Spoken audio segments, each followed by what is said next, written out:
Une nuit sans lune, sur une plage déserte, Samuel marchait pieds nus sur le sable froid.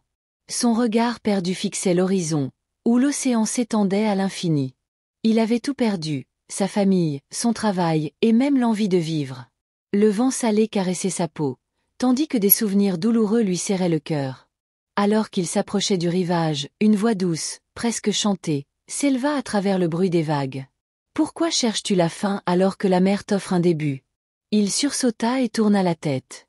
Là, assise sur un rocher, une femme d'une beauté envoûtante le regardait. Ses longs cheveux noirs tombaient sur ses épaules nues, et ses yeux brillaient d'un bleu irréel. Mais ce qui frappa Samuel, c'était sa queue d'écailles argentées qui luisait sous la lumière pâle des étoiles. « Qui es-tu » balbutia-t-il. « Une amie, répondit-elle en souriant. Une amie qui écoute les âmes perdues. Samuel hésita. Il avait entendu les histoires de pêcheurs sur ces créatures mystérieuses, des contes qui effrayaient les enfants du village. Mais en cet instant, il ne ressentait aucune peur. Au contraire, une chaleur étrange envahissait son cœur. Les nuits suivantes, il revint toujours au même endroit. Chaque fois, la sirène l'attendait, et il parlait pendant des heures. Elle lui racontait les secrets de l'océan, et lui, il lui livrait ses peines. À ses côtés, il oubliait sa douleur. Il riait à nouveau. « Viens avec moi, lui dit-elle un soir. L'océan peut être ton refuge. » Samuel, envoûté, s'approcha. Mais avant qu'il ne touche l'eau, une voix grave l'interpella derrière lui. « Arrête !»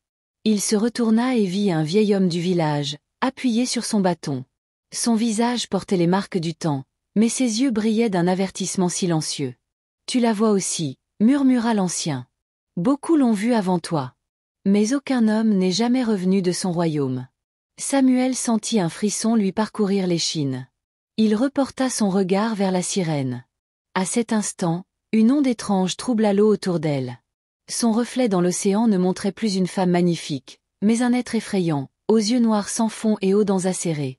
Il recula, terrifié. « Que m'as-tu fait ?» La sirène, toujours souriante, tendit la main. « Je t'ai offert une seconde chance. Maintenant, tu dois choisir. » La mer se mit à gronder. Une force invisible tira Samuel vers l'eau. Il lutta, tenta de résister, mais c'était comme si l'océan lui-même le réclamait. « Non. Je veux vivre !» cria-t-il.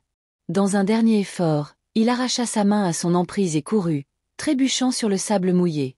Derrière lui, un hurlement résonna, à la fois furieux et désespéré. Puis, le silence. Au matin, la plage était vide. Il ne restait que des empreintes menant à la mer. Parfois, les plus belles promesses cachent les pièges les plus sombres. Et quand l'océan réclame une âme, il ne la rend jamais. Une nouvelle histoire arrive bientôt.